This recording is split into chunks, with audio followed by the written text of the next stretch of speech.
एक बार ऐसा हुआ, पति दफ्तर से आया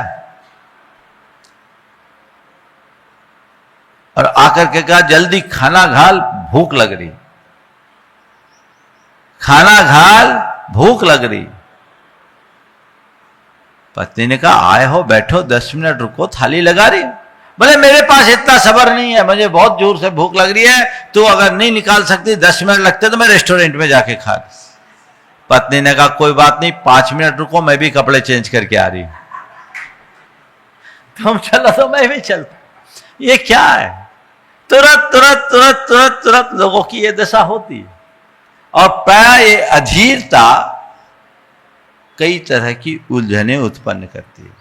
बच्चों ने परीक्षा दे दी, अब परिणाम, जब रिजल्ट निकलेगा तो निकलेगा, पास होंगे फेल होंगे, कब रिजल्ट आएगा, क्या होगा, कैसा होगा, कैसा। अरे भैया तूने पेपर लिख दिया, ठीक है, अब पेपर लिख दिया तो आएगा, रिजल्ट जब आना होगा तब आएगा। अब उसको लेकर तू अभी से उलझ करके बैठा रहेगा तो क्या होगा।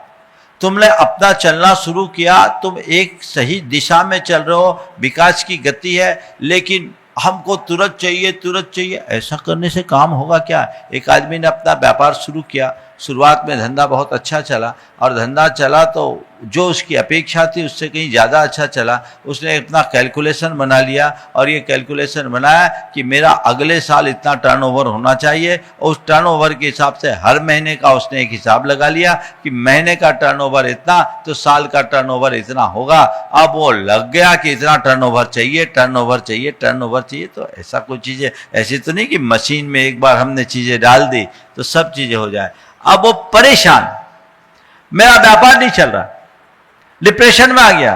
बोले व्यापार नहीं चल रहा, मैंने सोचा था मेरा व्यापार जैसा चला, जिस अनुपात से चला, मैं सोच रहा था हर महीने हमारे लिए 10% की ग्रोथ होगी, पर महाराज जी ग्रोथ ही नहीं, जहां के तहां मेंटेन हो रहा है, क्या करें। हमने कहा भैया आगे नहीं बढ़ पा रहा है, इसकी फिक्र क्यों करता है, पीछे नहीं हो रहा है, इसकी खुशी तो मना, कम से कम जितना उतना तो स्टेबल रहा। अभी तो समय ऐसा है कि कई लोग अपने निर्धारित लक्ष्य से बहुत पीछे हो जाते हैं।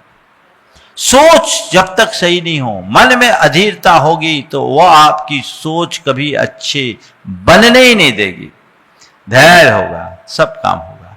तो पहला कारण विकास की गति को से मोह, हर चीज को जल्दी पा लेने की इच्छा, ये जब तक मन में बनी रहेगी हड़बड़ी होगी, और जहां हड़बड़ी होगी वहां गड़बड़ी होगी। दूसरा है अति अपेक्षाएं।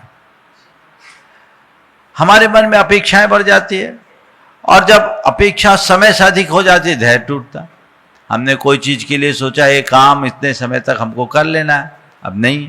अब एक सज्जन अपनी बेटी की शादी के लिए परेशान, आजकल ज्यादातर लोग परेशान हैं। हमने कहता है इतने परेशान क्यों, हम ही लोगों के रास्ते को अपना लो, फिर सोचने की बात नहीं। पर चिंता मत करना, हम लोग इस रास्ते को इसलिए अंगीकार नहीं किए कि हमारी शादी नहीं हुई, हमें करनी नहीं थी इसलिए हुए, है ना। तो ये जिसकी नहीं हो निकलेगा तो फिर भी सफल नहीं होगा, लेकिन जिसके हृदय में बैराग होगा उससे सफल और कोई दूसरा नहीं होगा। तो वो परेशान कि बेटी का संबंध नहीं हो रहा, बेटी का संबंध नहीं हो रहा, बेटी का संबंध नहीं हो रहा। बहुत दिन से महाराज जी को उपाय बताइए, को उपाय बताइए।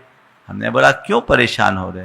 बोले कितने साल की उम्र हो गई? बोले महाराज जी 30वां लगने वाला है। हम बोले तुम्हारी शादी कितने साल में हुई थी? बोले 30 साल में हुई थी। तो हम बोले बराबरी तो है, चिंता करने की क्या जरूरत। जब तुम खुद की शादी 30 साल में किए और उसको स्वीकार कर रहे हो, तुम्हारी बेटी के लिए 30, अरे महाराज उसकी सारी सहेलियों की हो गई। बोले हो गई तो हो गई, अब जब होना होगा तभी ना होगा, तुम प्रयास तो करे। बोले महाराज इसीलिए तो आया हूं, बात चलती है और अटक जाती है।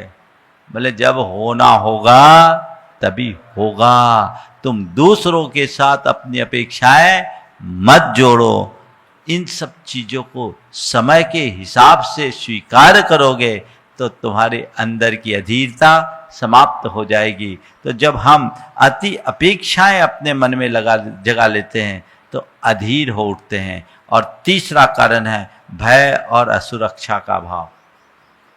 जब मन में किसी प्रकार का भय होता है, अरे कोई छूट ना जाए, कुछ खो ना जाए, कोई हम पर अटैक ना कर दे, किसी तरह का नुकसान ना हो जाए, तो वहाँ बड़ी अधीरता होती है। आदमी उस समय सहज नहीं रह पाता, व्याकुल हो जाता है।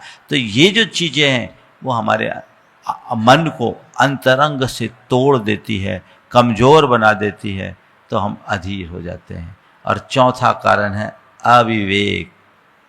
अविवेकी व्यक्ति हड़बड़ हड़बड़ हड़बड़ उतावला होता है और उस उतावलेपन में कई बार अपने उपकारी को भी नुकसान पहुंचा देता है। वो कहानी आप सबको पता है, जो कहानी एक नेवले और सांप वाली कहानी है। घर का नेवला जो घर के परिवार के सदस्य के रूप में था और बच्चे को एक सांप डसने के लिए आ रहा था। नेवला ने देखा और सांप का काम तमाम कर दिया, यह सोचकर कि मेरे इस कृत्य की मुझे शाबाशी मिलेगी। वो दरवाजे पे खड़ा हो गया। उसकी घर की मालकिन कुएं से जल लेकर घड़ा लेकर आ रही थी। देखी मुंह में खून से सना नेवला है। उसे लगा कि जरूर इस नेवले ने मेरे बच्चे के साथ छेड़खानी की है। और आओ देखा न ताओ, पानी का घड़ा उस नेवले पर पटक दिया। नेवले के प्राण पखेरु उड़ गए। अंदर घर कमरे में जाके देखी, उसका बच्चा आराम से खेल रहा है और एक भयानक विषधर के टुकड़े टुकड़े उसका छत विक्षत शरीर दिख रहा है। तब उसे समझ में आया, अरे मैंने कितनी जल्दी कर दी। तथ्यों को जाने बिना निर्णय लिया।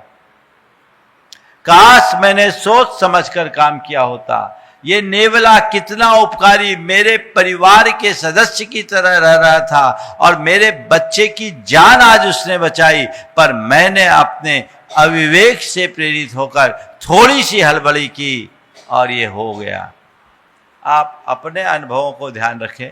आपके जीवन में ऐसे अनेक अनुभव होंगे जिसमें आप ये महसूस कर रहे होंगे कि मैंने हड़बड़ी में गलत जवाब दे दिया, हड़बड़ी में गलत निर्णय ले लिया, हड़बड़ी में गलत स्टेप ले लिया, हड़बड़ी में हमने गलत व्यवहार कर दिया, मुझे ऐसा नहीं करना चाहिए था। आएगा, आपके मन में आएगा।